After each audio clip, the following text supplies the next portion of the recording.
ज़कात में आप माल ही देंगे?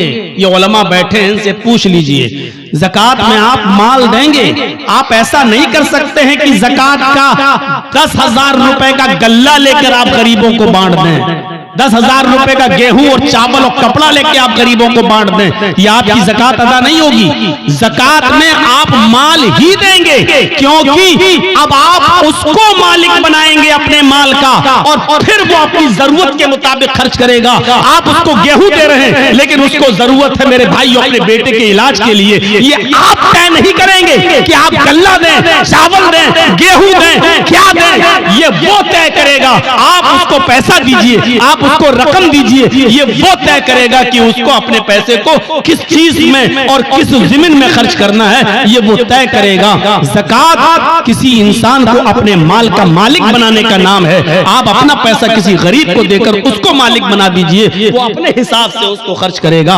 और ज़कात उसको देंगे जो मिस्कीन हो। मिस्कीन उसको कहते हैं कि जिसके पास माल तो है, कमाने का जरिया भी है, उसके पास रिक्शा वगैरह भी है, कोई कमाने का जरिया भी है, लेकिन इतना नहीं है, इतनी कमाई और इतनी इनकम उससे नहीं होती है कि वो अपना और अपने बीवी बच्चों का पेट पाल सके और उनकी पढ़ाई लिखाई का इंतजाम कर सके। तो ये आदमी भी आपकी ज़कात का मुस्तहिक है और आप इसको ज़कात देंगे। और जब तक ज़कात नहीं देंगे, आपकी नमाज आपके मुंह पे मार दी जाएगी, क्योंकि आप अल्लाह का हक तो अदा कर रहे हैं, लेकिन बंदों का हक अदा नहीं कर रहे हैं। आप नमाज पढ़कर अल्लाह का हक अदा कर रहे हैं, लेकिन उसने तुम्हें जो माल दिया है उस माल में से आप गरीब को नहीं दे रहे। आपके ऊपर आपके पास 5 लाख रुपया है और उस 5 लाख रुपए पर 1 साल गुजर चुकी है। आप हिसाब जोड़िए और हिसाब ऐसे जोड़िए कि जो सबसे कमतर निसाब का दर्जा है वो आपके पास पूरा हो रहा है कि नहीं हो रहा है।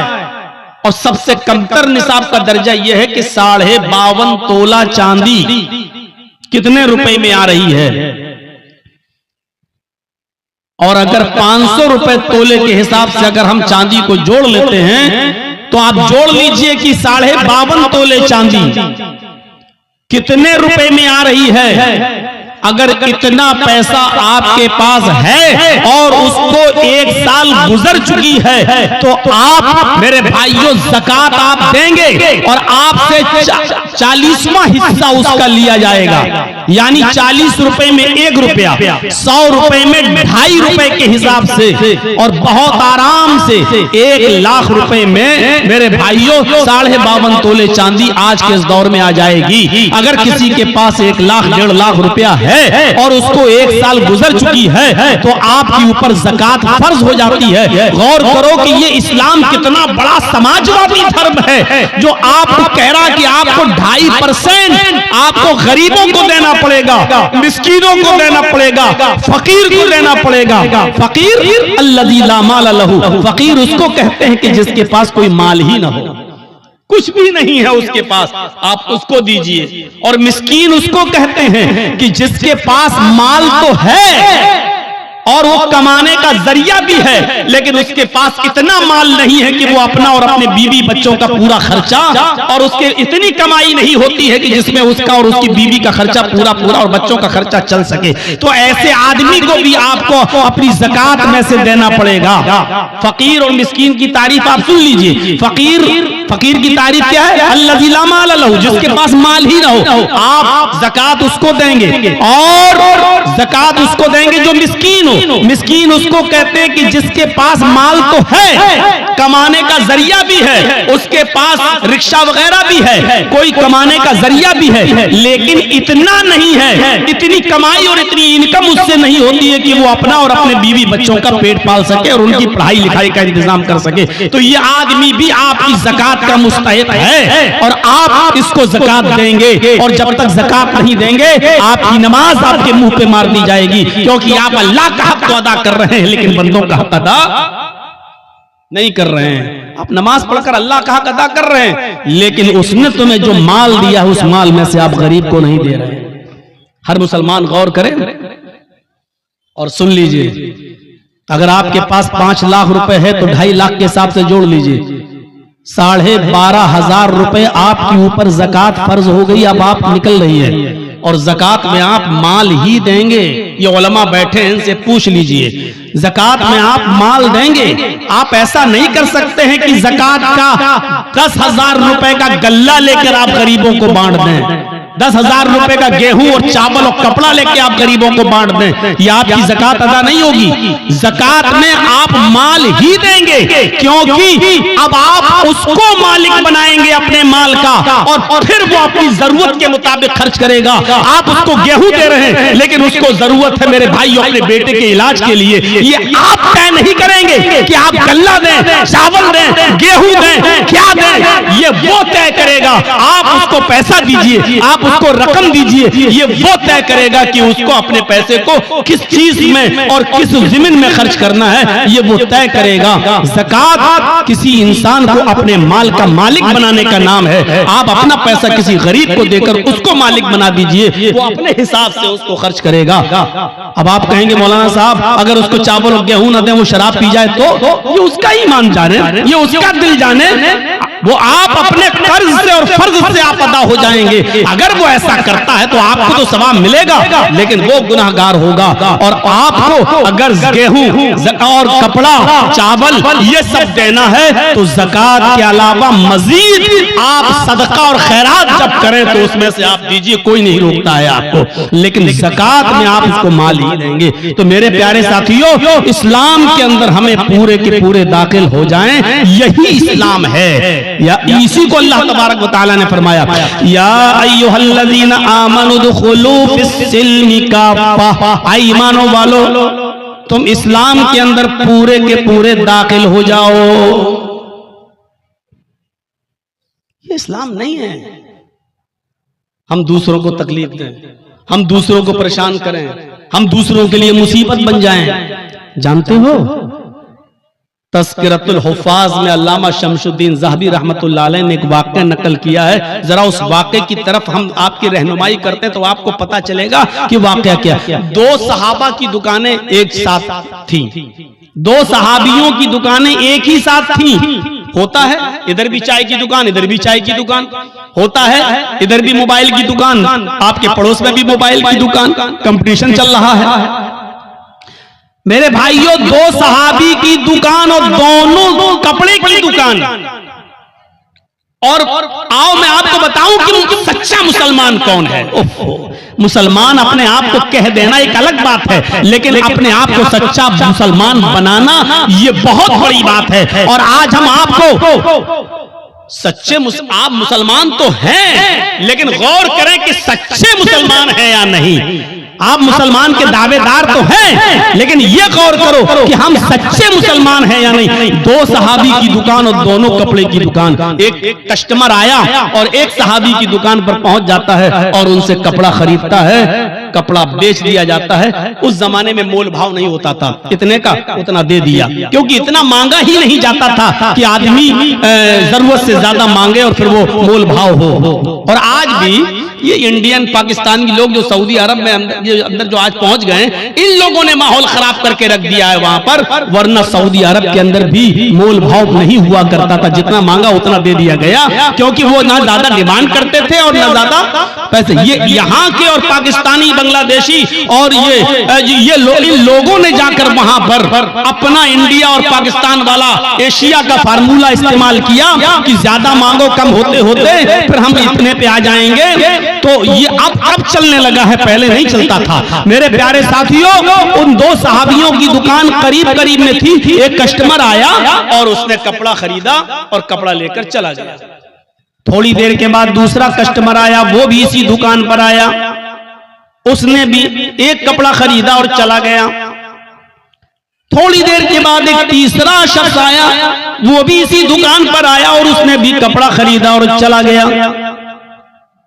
थोड़ी देर के बाद चौथा कस्टमर इसी दुकान पर आता है, लेकिन दुकान वाला भी ये सोच रहा है, या अल्लाह मेरे पास तो 3 कस्टमर आ चुके हैं, मेरी इनकम तो इतनी हो चुकी है कि आज जो कमाई मुझे हासिल हुई, जो प्रॉफिट हुई, जो मुनाफा हुआ, जो लाभ हुआ, आज मेरे घर का चूल्हा जल जाएगा और मेरे बीवी बच्चे आज पेट भर कर खाना खा लेंगे। लेकिन मेरे पड़ोस में जो कपड़े की दुकान खोले हुए मेरा भाई, एक मुस्लिम भाई, मेरे ही बिरादरी का एक भाई जो दुकान खोले हुए, उसके पास एक भी कपड़ा नहीं बिका है, उसकी भी बीवी है, उसके भी बच्चे हैं। अगर आज उसका कपड़ा नहीं बिका तो उसके घर में चूल्हा कैसे जलेगा, उसके घर में खाना कैसे बनेगा? वो भी कसीरुल अयाल है, उसके भी बच्चे हैं, ज्यादा बेटे बेटियां हैं, उसके घर में भी चूल्हा जलना चाहिए। तो इस सहाबी ने चौथे कस्टमर से कहा, जो कपड़ा तुम खरीदना चाहते हो वो कपड़ा मेरे पास खत्म हो गया है, उससे भी अच्छी क्वालिटी का कपड़ा मेरे फला भाई की दुकान पर है, तुम पड़ोस में जाकर खरीद लो। इस आदमी को उसने उस दुकान की तरफ रेफर कर दिया और उस आदमी ने कपड़ा बेच दिया। थोड़ी देर के बाद एक और कस्टमर आया, इस सहाबी ने उस कस्टमर को भी उसकी दुकान पर भेज दिया और फिर नमाज पढ़ने के लिए चला गया। असर की नमाज का वक्त था, जब वो असर की नमाज पढ़ रहा था तो कह रहा था, इलाहुल आलमीन, झूठ बोलना तेरे नबी के कानून के खिलाफ है, तेरे नबी के फरमान के खिलाफ है। आय अल्लाह, मैंने झूठ बोला है, मुझे माफ कर देना।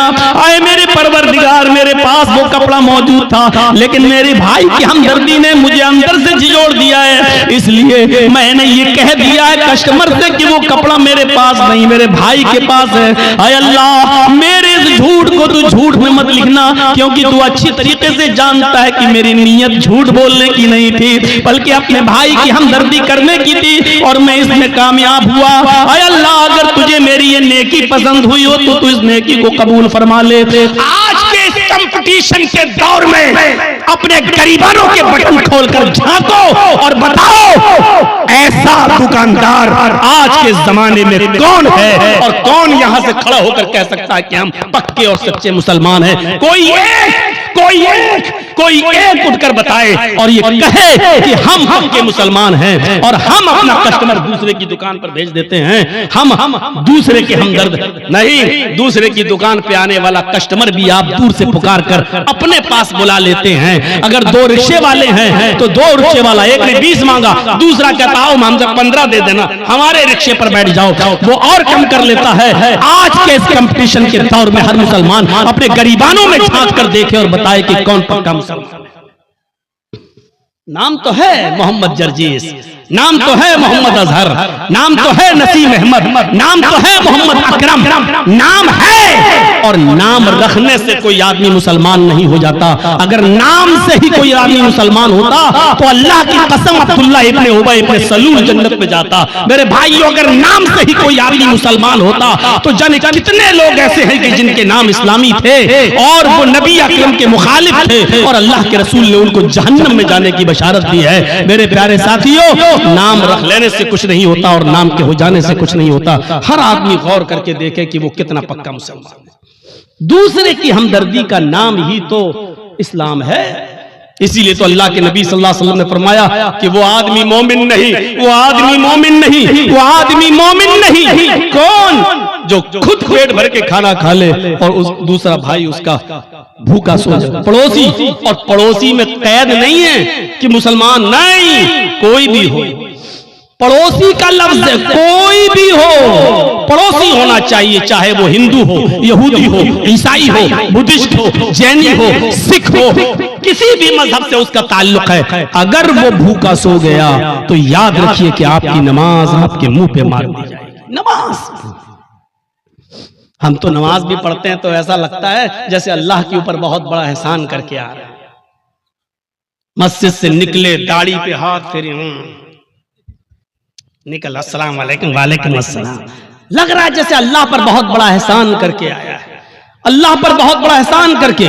और कुछ तो ऐसे हैं, हमसे कहे जर्जी साहब, जब से हमने नमाजें पढ़ना शुरू की तब से और रोजी रोटी में तंगी हो गई, पता नहीं चल रहा क्या है। इससे तो हम पहले जो नमाज नहीं पढ़ते थे, उसने ये नहीं कहा कि हम पढ़ना नहीं चाहते, उसने कहा मुझे वजह बताओ मौलाना साहब। मैं इनकार नहीं कर रहा हूं, मैं कहता हूं नमाज पढ़ना चाहिए, लेकिन जब से मैंने नमाज पढ़ना शुरू की तब से मेरे ऊपर और परेशानियां आना शुरू हो गई। मैं क्या करूं मौलाना साहब, आप बताइए। नमाज नहीं पढ़ता था तो खूब मिलती थी। हमने कहा आजमाइश किसका नाम है, इम्तिहान किसका नाम है? अल्लाह ताला ने कहा कि हम हर मुसलमान को आजमाएंगे, आजमाइश उसकी करेंगे। ये आजमाइश, ये इम्तिहान किस चीज का नाम है? और सोच कितनी बदल गई, सोच कितनी बदल गई। आज हम नमाज पढ़ रहे हैं और अगर रोजी रोटी में कमी हो जाए तो हम क्या कहते हैं? रोजी रोटी में कमी आ जाए तो हम क्या कहते हैं? यार जब से नमाज पढ़ रहा हूं हमारी रोजी रोटी तंग हो गई है, हमें बरकत नहीं हो रही है। और अल्लाह के नबी के जमाने में एक सहाबी इस्लाम लाए, एक शख्स इस्लाम लाया, सहाबी बन गया। और जब सहाबी बना तो नमाज शुरू कर दी, और जब नमाज शुरू की तो वो बकरियों का एक रेवड़ उनके पास हो गया, उसके बाद ऊंटों का रेवड़ हो गया, उसके बाद उनके पास लंबी चौड़ी रकम तैयार हो गई, बहुत अमीर आदमी हो गए। वो नमाज पढ़ रहे हैं और दौलत उनके पास आ रही है, भेड़ें, बकरियां, ऊंट। मालिक वो आए अल्लाह के नबी के पास और कहने लगे कि अल्लाह के रसूल मैं बड़ा कंफ्यूज हूं। जब मैं इस्लाम नहीं लाया था तो मैं बहुत गरीब था, और जब मैं इस्लाम लाया और नमाज पढ़ने लगा, जब से मैंने नमाजें पढ़ना शुरू की मेरे पास बकरियां आना शुरू हुई, भेड़ें आना शुरू हुई, ऊंट आना शुरू हुए, घोड़े आना शुरू हुए, खच्चर आना शुरू हुए, मेरे पास दौलत रुकने का नाम नहीं लेती है। अल्लाह के नबी ने फरमाया ठीक है तुम्हारी इबादत की बरकत है, अल्लाह तुम्हें नवाज रहा है। उसने कहा नहीं अल्लाह के नबी मैं ये सोच रहा हूं, अल्लाह के रसूल मैं ये सोच रहा हूं कहीं अल्लाह मेरी इबादतों का सिला, अल्लाह मेरी नमाज का सिला, अल्लाह मेरी नमाज का बदला और नमाज का इनाम इसी दुनिया में तो मुझे नहीं दे रहा है, और आखिरत में कहीं हमें महरूम तो नहीं कर देगा। ऐसा तो नहीं कि दुनिया में मुझे सब कुछ मिल जाए और अल्लाह ताला आखिरत में हमें हमारी इबादतों का कोई सिला न दे। उल्टी सोच, हमारी उल्टी सोच। मौलाना जब से मैंने नमाजें पढ़ना शुरू की बरकत ही नहीं हो रही है, और वो क्या कह रहे हैं अल्लाह के रसूल जब से मैंने नमाजें पढ़ी दौलत रुकी नहीं रही, कहीं अल्लाह हमें इसी दुनिया में तो नहीं दे रहा है और आखिरत में कहीं महरूम तो नहीं कर देगा। सोच बदलो अपनी सोच। वलनब्लुवन्नकुम बिशैइन मिनल खौफि वल जू'i व नक़्सिम मिनल अम्वालि वल अनफुसि वस्समरात वबश्शिरिस साबिरीन।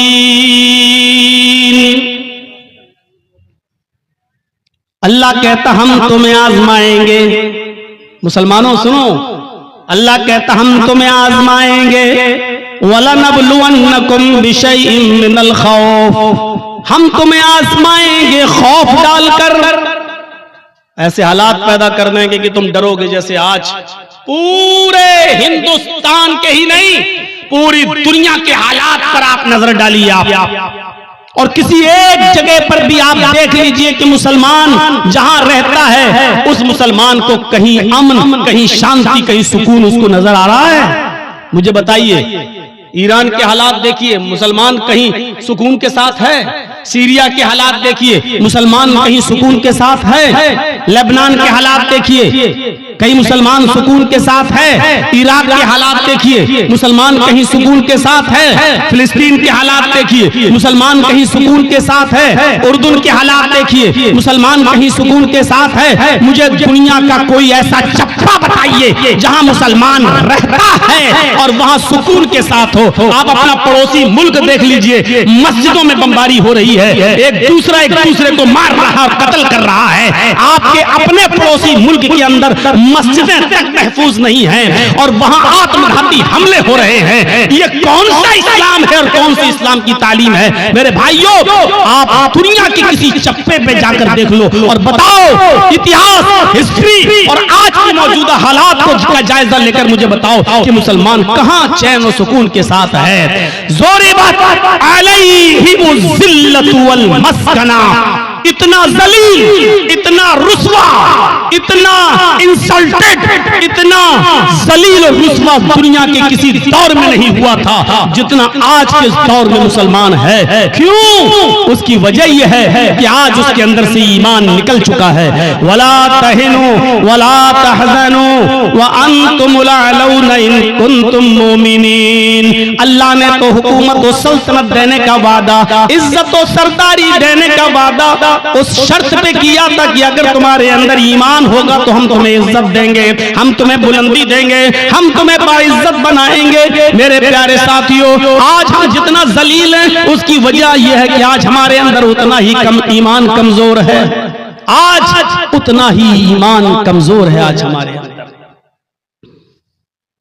अभी कोई कह दे किसी का चेहरा देखकर, और मैंने ये दूसरों को तो छोड़ो, मैंने अपनों को देखा है। अपनों से मुराद समझ रहे हैं शेर शाह बिरादरी को, और भी खुल के कह दूं अहले हदीसों को। बस ऐसे ही, अरे बाप तुम्हारे चेहरे पे देखो बहुत मायूस परेशान नजर आते हो। देखिए धूल में लाठी मार रहे हैं, हकीकत में हमें कुछ नहीं मालूम। मुझे लगता है कि जरूर तुम्हारा कोई रिश्तेदार तुम्हारे साथ गड़बड़ कर रहा है, जादू टोना का असर लग रहा है तुम्हारे ऊपर। उसके बाद वो बस आपके पीछे हाथ धोकर नहीं नहा धोकर पड़ जाएगा। है मौलाना साहब आपको कैसे मालूम? बिल्कुल सही बात है मौलाना साहब, जितना पैसा आता है बचता ही नहीं है। हम कमाते बहुत हैं, एक दिन में 10,000 रुपए कमाते हैं, लेकिन घर आते आते हमारा कभी बेटा बीमार, कभी बीवी बीमार, कभी ये बीमार, कभी वो बीमार, एकदम चला जाता है। मौलाना बरकत नहीं हो रही है। आपने सही पहचाना है। अब मौलाना साहब को मौका मिल गया बकरा हलाल करने का। अब सही है, ये आदमी बस मेरे जाल में फंस गया। एक आदमी तो बाकायदा ऐसा मिला, कहने लगा कि बहुत अच्छी बात आपने कही है, इसका इलाज तो हो जाएगा लेकिन खर्चा बहुत पड़ेगा। उस बेचारे मजबूर आदमी ने कहा कि कितना खर्चा लगेगा मौलाना साहब? कि बहुत ज्यादा नहीं, बस दुनिया में 1,24,000 नबी आए, हर नबी के नाम पर 1 रुपया दे दो, तुम्हारी मुसीबत हल हो जाएगी। अब सोचो कि हर नबी के नाम पर 1 रुपया देगा तो 1,24,000, यानी मौलवी साहब की डिमांड ये है कि 1,24,000 रुपया हमको दे दो, तुम्हारी मुसीबत दूर हो जाएगी। और इसको कम आंकने का अंदाज देखो, हर नबी के नाम पर 1 रुपया। अरे एक नबी के नाम पर 1 ही रुपया तो मांग रहे हैं। इससे पूछो कि ईमान तो तेरा मुहम्मदुर रसूलुल्लाह पर है, इकरार है कि अल्लाह ने और भी नबी भेजे हैं, ईमान तो मुहम्मद रसूलुल्लाह पर है। और इस बात पर भी ईमान है कि अगर वो सारे के सारे नबी के दौर में, किसी भी पैगंबर के दौर में अगर मोहम्मद रसूलुल्लाह आ जाते तो उस नबी को भी मोहम्मद पर ईमान लाना पड़ता, उस रसूल को भी मोहम्मद रसूलुल्लाह पर ईमान लाना पड़ता। जब उस रसूल की रिसालत मोहम्मद रसूलुल्लाह के आ जाने के बाद कल आदम है, मनसूख है, तो फिर उसके नाम पर तू पैसा कैसे मांग सकता है? उसके नाम पर तू रुपया कैसे मांग सकता है? उसके नाम पर तू पैसा की डिमांड कैसे कर सकता है? ये कोई सवाल अगर कर देगा तो कह देंगे वहाबी हो तुम, हट हट हट हट तुम यहां से। ये इतनी अकल तो वहाबियों के पास होती, तुम्हारे पास कहां से आ गई? मेरे साथियों, अल्लाह ने कहा या अय्युहल्लज़ीना वलनबलुवन्नकुम बिशैइन मिनल खौफ, हम खौफ डालकर भी तुम्हें आजमाएंगे। ये खौफ नहीं है तो और क्या है?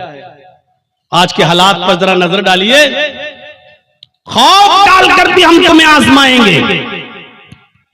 वलजू, ऐसे हालात पैदा कर देंगे कि तुम भूखे रहने पर मजबूर हो जाओगे। कारोबार फेल, सुबह खा लिया तो शाम को भूखे, शाम को खा लिया तो सुबह भूखे, भूख से तुम तड़पने लगोगे, हम तुम्हें भूखा रखकर भी आजमाएंगे। व नक़्सिम मिनल अम्वाल, तुम्हारे मालों में नुकसान करके भी हम तुम्हें आजमाएंगे। वल अनफुस, तुम्हारी जाने लेकर भी हम तुम्हें आजमाएंगे।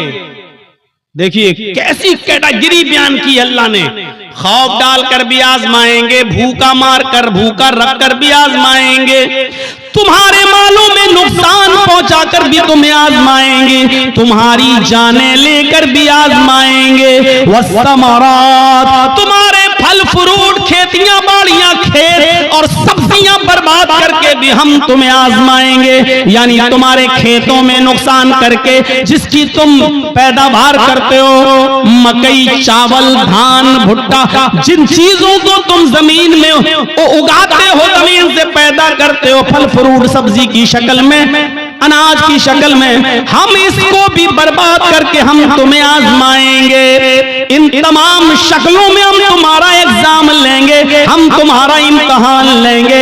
वबश्शिरिस साबिरीन, ऐ मोहम्मद सल्लल्लाहु अलैहि वसल्लम, मेरे जो बंदे इन तमाम चीजों में सब्र कर लें और अल्लाह के अलावा किसी और का दामन न थामें, अल्लाह के अलावा किसी और का दामन न पकड़ें। अल्लाह कहता है वबश्शिरिस साबिरीन, ऐसे लोगों को जन्नत की बशारत दे दो, ऐसे लोगों को जन्नत की खुशखबरी सुना दो। इन लोगों के लिए जन्नत है। हम मुसलमान बने फिर रहे हैं, खौफ बर्दाश्त नहीं कर सकते हैं, मालों में नुकसान हो जाए तो अल्लाह को दोष देने लगते, मैंने क्या बिगाड़ा है। काफिरों को मिले हुरो कसूर और मुसलमान को फकत वादे होर। दुनिया में सारी नेमतें बेनमाजियों बेरोजगारों के पास मौजूद हैं और हमें कुछ नहीं मिल रहा है, हम इबादत कर रहे हैं तो और ज्यादा परेशानी। आप अल्लाह से शिकायतें करने लगते हैं। मेरे भाइयों, ये सबसे बड़ी जिहालत है हमारी, ये सबसे बड़ी जिहालत है हमारी। हमें पक्का और सच्चा मुसलमान बनना है। हमें यह देखना है कि हम अल्लाह की इबादत के साथ साथ उसकी मखलूक का कितना हक अदा कर रहे हैं। अरे तुम तो इंसानों की बात करते हो और जर्जीस तुम तो पड़ोसियों की बात करते हो। इस्लाम तो ये कहता है कि किसी भी कबूतर को, किसी भी मुर्गी को, किसी भी जानवर को बांधकर उस पर निशाना न लगाओ।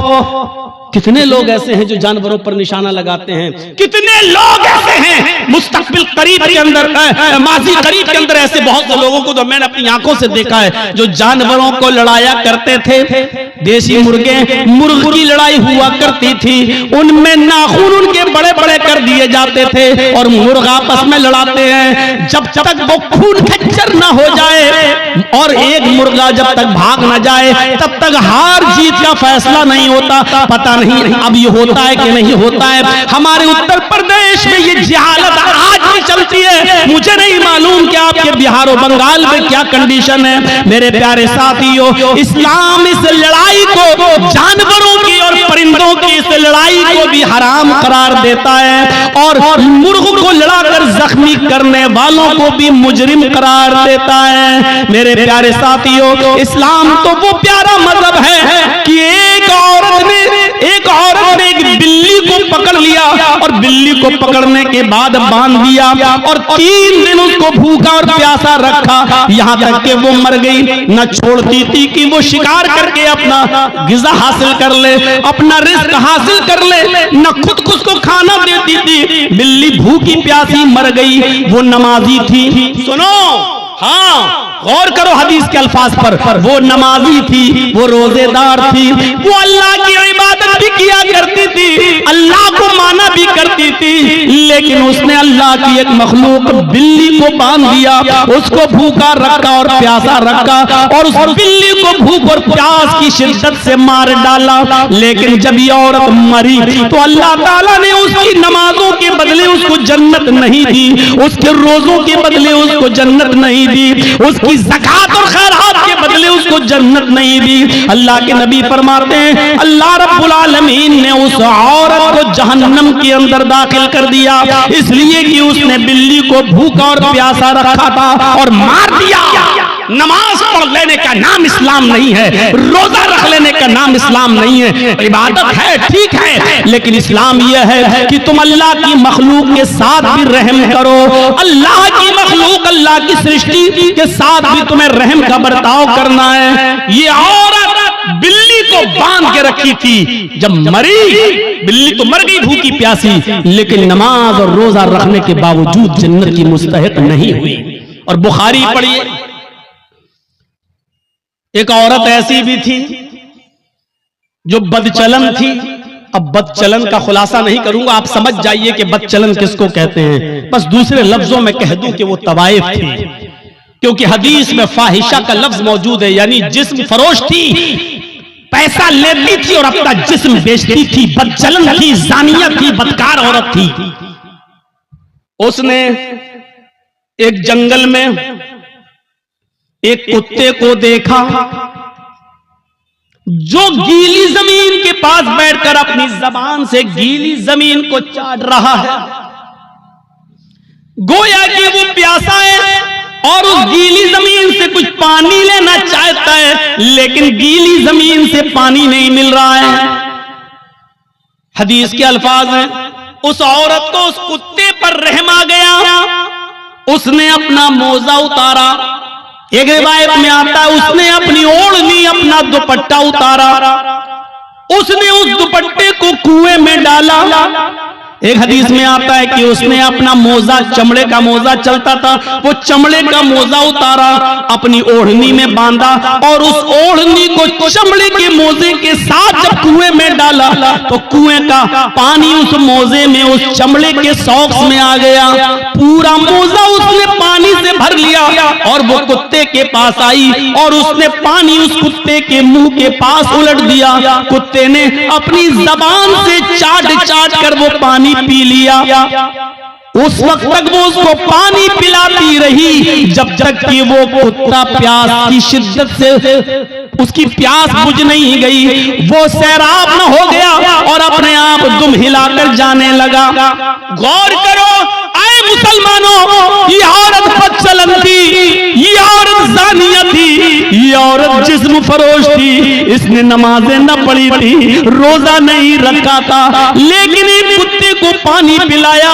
वो रहमान और रहीम की रहमत ऐसी जोश में आई, उस रब्बुल आलमीन की रहमत ऐसी जोश में आई कि जब ये औरत मरी तो अल्लाह को उसकी ये नेकी पसंद आई और अल्लाह ने उस औरत को जन्नत के अंदर दाखिल कर दिया। इस्लाम ये बताता है कि अल्लाह अपना हक माफ कर सकता है, लेकिन मखलूक का हक मारोगे तो अल्लाह माफ नहीं करेगा। नमाजों में सुस्ती होगी, अल्लाह माफ कर सकता है, रोजे में सुस्ती होगी, अल्लाह माफ कर सकता है, लेकिन अगर आपने किसी का हक मारा है तो अल्लाह माफ नहीं करेगा जब तक कि आपका वो भाई आपको माफ न कर दे। कितने लोग बैठे हैं यहां पर, कितने यतीमों का हक मारे बैठे होंगे, कितना अपने भाइयों का हक मारे बैठे होंगे, और इन सब के हक नहीं भी मारे होंगे तो अपनी बेटियों का और अपनी बहनों का हक तो मारे ही होंगे। कितने लोग हैं जो ये कह के जाते हैं कि मेरे मरने के बाद मेरे बेटों के साथ साथ मेरी बेटी को भी हमारी विरासत में से कुरान और हदीस के मुताबिक हिस्सा दे देना। और कितने ऐसे लोग हैं कि बाप के मरने के बाद अपने बाप की विरासत में बेटों के साथ साथ वो अपनी बहनों को भी हक देते हैं। और कितने ऐसे भाई हैं वो मुझे बताएं खड़े होकर कि जिन्होंने अपनी प्रॉपर्टी में से अपनी बहनों को भी हिस्सा दिया होगा। हाजी साहब हैं, नमाज पढ़ने जा रहे हैं, लंबी दाढ़ी है, तहज्जुद की नमाज पढ़ रहे हैं, मर गए, लेकिन अपनी प्रॉपर्टी में से अपनी बहन को हक देकर नहीं गए। अरे बाप की प्रॉपर्टी में से भी हक है और भाई की प्रॉपर्टी में से भी बहन का हक है। बहन को अल्लाह ताला ने लड़की को हर तरीके से हक दिया है। बाप भी अपनी बेटी को देगा, भाई अपनी बहन को देगा, शौहर भी अपनी बीवी को देगा, और बेटा है तो वो भी अपनी माँ को, बेटे की प्रॉपर्टी में से माँ को भी हक मिलेगा। एक औरत चारों तरफ से हकदार है, समझ रहे? जैसे मेरी एक बहन है, वो मेरे बाप की विरासत से भी हिस्सा पाएगी, और जर्जीस को जो हिस्सा मिला है या जो हमने कमाया है और खरीदा है, प्रॉपर्टी बनाई है, जर्जीस की प्रॉपर्टी में से भी वो हकदार होगी।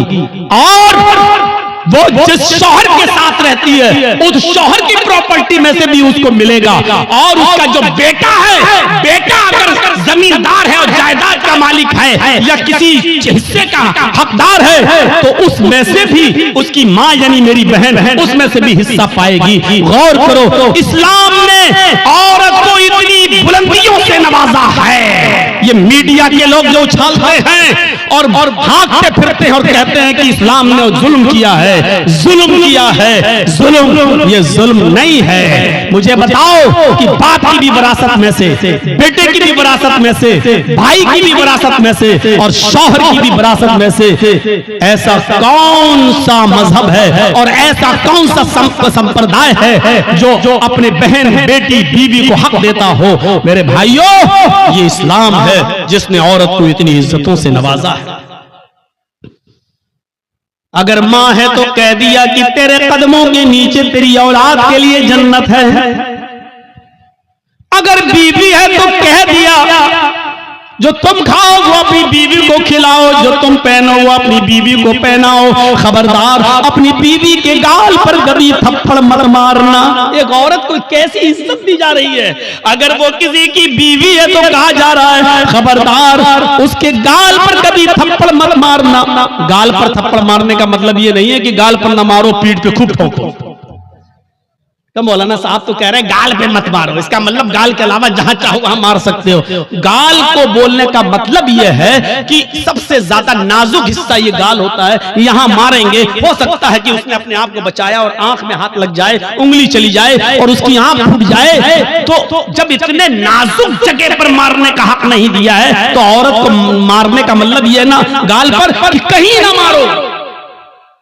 किसी कंडीशन में दिया है इजाजत, हम उस तरफ अभी नहीं जाना चाहते हैं। परमिशन दी है किसी कंडीशन में, लेकिन उसमें भी इतने एहतियात के साथ कि तुम हल्की फुल्की मार सकते हो। वो भी तब जब आपकी बीवी आपके मना करने के बावजूद और पंचायत का फैसला मानने के बावजूद भी आपके अलावा किसी दूसरे मर्द को अपने बिस्तर पे बुलाती है और उसके साथ रंग रलियां मनाती है और समझाने के बावजूद भी नहीं मानती है, तो अब एक आखिरी रास्ता यह है कि उसको हल्की फुल्की मार सकते हो, लेकिन उस वक्त भी गाल पर नहीं और इतनी भी नहीं कि पीठ पर लकड़ी और डंडों के निशान बन जाएं, इतना भी नहीं। और जब आपकी इस मार से भी वो रास्ते पे ना आए तब आप तलाक के बारे में सोचें और उसमें भी मोहलत दी कि डायरेक्ट 3 तलाक मत दो, तलाक तलाक तलाक डायरेक्ट उसको बंदूक की 3 गोली उसके ऊपर मत धमक दो कि बेचारी की जान ही चली जाए। उस कंडीशन में भी बताया कि उसको 1 तलाक दो जब वो हालत तोहर में हो,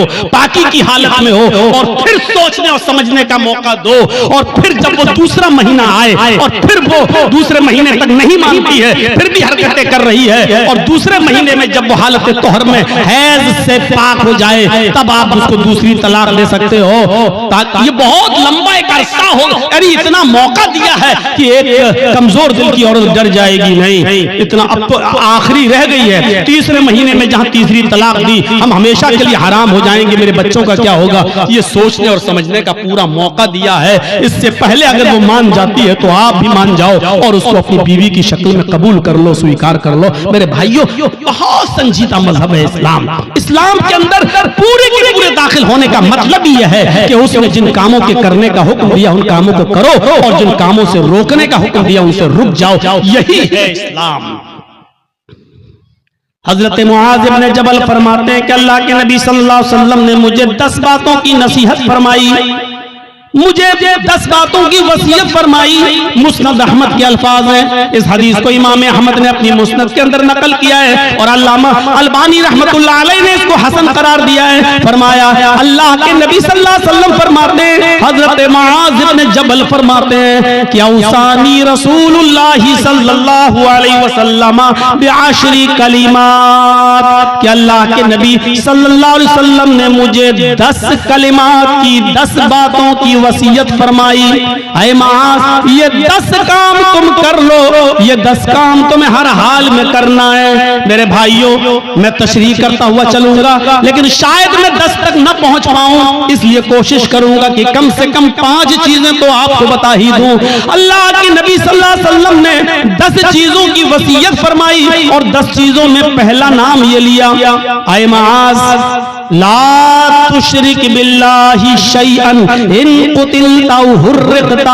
ऐ मुआज, तुम कभी किसी भी हाल में अल्लाह के साथ शिर्क मत करना, अल्लाह के साथ किसी को शरीक मत ठहराना, अल्लाह के साथ कभी किसी भी हाल में किसी को शरीक मत करना। इन कुतिलता औ हुर्रिकता, अगरचे तुम्हें कत्ल कर दिया जाए या तुम्हें आग में जला दिया जाए। अरे भाई 1 घंटा हो गया बोलते हुए, अब तो बैठ जाओ सही से। लगता है स्प्रिंग लगा हुआ है आपके। कुतिलता, अगरचे कत्ल कर दिया जाए। शिर्क बड़ी अजीब चीज है। शिर्क अरबी में शिर्क है, और इसी को अगर हिंदी में कहें तो बहु ईश पूजा, बहुदेववादियत, बहुत सी देवी और देवताओं पे आस्था रखना, बहु ईश पूजा, एक ईश्वर को छोड़कर बहुत से खुदा बना लेना, इसी को शिर्क कहा जाता है। मजबूरी की कंडीशन में, मजबूरी की कंडीशन में इस्लाम कुफ्र की इजाजत तो देता है। एक याद रखिएगा मसला, आपकी जान जा रही हो, लोग पिस्टल लेकर खड़े हों, आप जंगल में अकेले हो, आपके दुश्मन आपको कत्ल करना चाहते हैं और आपसे कुफ्र कराना चाह रहे हैं और कह रहे हैं कि ये कुफ्र कर वरना तेरी जान ले लूंगा, तो अपनी जान बचाने के लिए कुफ्र की इजाजत तो है। मतलब अगर वो ये कहें कि अल्लाह को मानते हो क्या, हाँ, अल्लाह का इनकार कर, बंदूक लें, कमपट्टी पर रख दें, अल्लाह का इनकार कर, आप जानते हैं ये लोग शूट कर देंगे, मार देंगे, बड़े जिद्दी लोग हैं, तो अल्लाह का इनकार करने से अगर जान बच रही है तो बचा लो। मैंने अपनी स्पीड थोड़ी कम कर दी समझाने के लिए। समझिए पहले कुफ्र किसको कहते हैं और शिर्क किसको कहते हैं। कुफ्र भी हराम है, शिर्क भी हराम है, लेकिन कंडीशन देखिए क्या है। इस्लाम के अंदर सूअर का गोश्त भी हराम है, लेकिन अगर जान जा रही है आपकी, जान जा रही है आपकी और हलाल चीज कोई नहीं मिल रही है, तो जान बचाना भी फर्ज है। अगर आपको सूअर का गोश्त मिल रहा है खाने के लिए, तो इस्लाम परमिशन देता है कि अगर सूअर का गोश्त खाकर जान बच रही है तो जान बचा लो, लेकिन पेट भर के नहीं खाना है, सिर्फ उतना ही खाना है जितने में खाकर तुम्हारी जान बच सकती हो। ये कंडीशन, जान बचाना फर्ज है।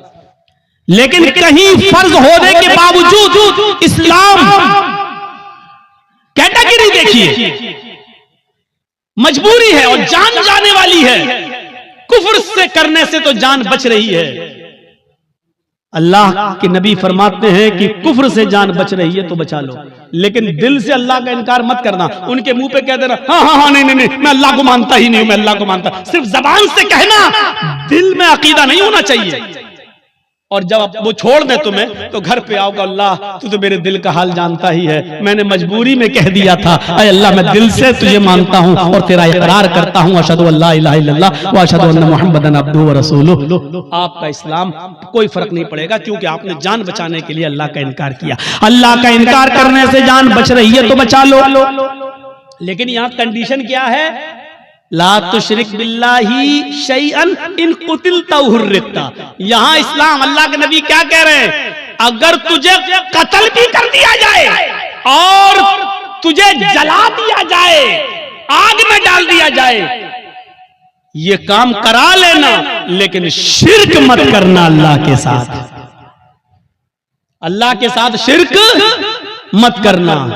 मौलाना जर्जीस मर गए, जर्जीस की कब्र बन गई, जर्जीस का मजार बन गया, बेटा बेटी अल्लाह से मांगो, आय अल्लाह 10 सालें हो गई, बेटा नहीं हुआ, बेटी नहीं हुई, अल्लाह मुझे नेक बेटा दे, मुझे नेक बेटी दे। ठीक है, अब आप जर्जीस के पास कब्र पे चले जाओ, मजार पे, और कहो बहुत अच्छे आदमी थे, आय अल्लाह तू डायरेक्ट मेरी नहीं सुनता है, इनके वसीले से हम दुआ कर रहे हैं, जर्जीस साहब तुम मेरी दुआ लेके अल्लाह के पास चले जाओ, जर्जीस साहब मुझे अल्लाह से बेटा बेटी दिलवा दो। यही शिर्क है।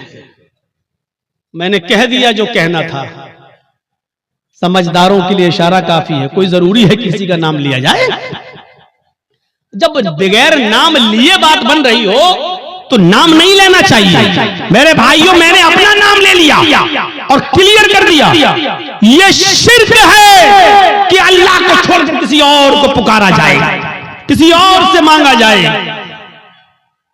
इज़ा सअल्ता फस्अलिल्लाह, सवाल करो तो अल्लाह से, व इज़ा इस्तअनता फस्तईन बिल्लाह, और जब मदद तलब करो तो अल्लाह से। मेरे भाइयों, कोई कंपट्टी पर बंदूक रखकर ये कहे कि मैं पूरी कौम का सरदार हूं, मुझे सजदा कर, मेरे सामने झुक, मेरे सामने सजदा कर, या मेरे सरदार को सजदा करो, ये मेरे सरदार हैं, तो अल्लाह का इनकार करके जान बच रही है तो बचा लो। लेकिन अगर किसी को सजदा करके जान बच रही है तो यहां इस्लाम आपको जान बचाने की इजाजत नहीं देता, सजदा करने की इजाजत नहीं देता। यहां कहा है अल्लाह के रसूल ने, आए माज शिर्क मत करना, अल्लाह का इनकार करके जान बच रही है तो बचा लेना, लेकिन अगर अल्लाह के अलावा किसी गैर को सजदा करना पड़े तो किसी गैर के सामने सर झुकाकर अपनी जान मत बचाना। अगर वो तुम्हें मारना चाहे तो मार दें, कुतिलता कत्ल करना चाहे तो कत्ल कर दें, हुर्रिता जलाकर आग में डालकर तुम्हें कोयला बनाना चाहे तो बना दें, राख करना चाहे तो कर दें। ये अपने जिस्म को दुनिया में करा लेना, लेकिन किसी गैर के सामने सजदा मत करना। अब आप समझ गए कितनी इंपॉर्टेंट बात है। अब हर मुसलमान गौर करे कितना परसेंट मुसलमान है। पहले तो ये गौर करे कि वो मुसलमान है या नहीं, फिर ये गौर करे है तो कितना परसेंट, कितना परसेंट वो मुसलमान है। मुझे तो नहीं लगता कि कोई आदमी 10% भी कह सके कि मैं 10% भी मुसलमान हूं। आगे आने वाले वाकयात, अभी हम चल रहे हैं आपकी तरफ। मेरे भाइयों, अकल भी नहीं मानती इस बात को। आप बताइए, आप यहां रहते हो भुलकी में, और आपकी बीवी भुलकी में रहती है, और आप मेहनत करने दिल्ली गए, और दिल्ली में कोई आदमी मेहनत कर रहा है, यहां से आया बेचारा और वो घूमने आया, आप ही के गांव का है भुलकी का। अब आपने दिल्ली में एक साड़ी खरीदी 5,000 की, 10,000 रुपए की खूबसूरत साड़ी खरीदी, और खूबसूरत साड़ी उसके हाथ में देकर कहा कि भाई तुम तो भुलकी जा रहे हो ना, उत्तर दिनाजपुर मेरे गांव में जा रहे हो ना, ऐसा करो कि ये साड़ी मेरी बीवी को दे देना। शौहर ने मेहनत की, मजदूरी की, अच्छा कमाया, और उसके बाद एक साड़ी खरीद कर अपने दोस्त को दी और कहा कि मेरे गांव में जाना और मेरी बीवी को दे देना। दोस्त घर पे आया, दरवाजे को दस्तक दी, बीवी ने दरवाजा खोला, आइए बैठिए, क्या हुआ? आपके हस्बैंड ने आपके लिए साड़ी भेजी है। उसने साड़ी दी, ओह इतनी खूबसूरत साड़ी, आइए आइए बैठिए, चाय पी के जाइए। उसने दरवाजे खोले। अब हकीकत क्या है? उस औरत को तारीफ किसकी करना चाहिए, शौहर की या साड़ी देने वाले की? आपकी अकल भी कहेगी यार जिसने साड़ी भेजी है उसकी तारीफ, कितने अच्छे हैं मेरे शौहर, देखो इतनी दूर से भी मुझसे कितना प्यार करते हैं और मुझे कितना मानते हैं, मेरा ख्याल रखते हैं, साड़ी भेजी। अब वो औरत बजाय शौहर के तारीफ करने के अपने दिल के सारे दरवाजे इस साड़ी लाने वाले के लिए खोल दे। एक्सक्यूज मी, आइए चाय पी लीजिए, आप कितने अच्छे हैं, आप हमारे लिए साड़ी लेके आए हैं, चलिए कहीं डेट पे चलते हैं, चलिए कहीं घूमने चलते हैं। उसी की तारीफ के पुल बांधने लगे।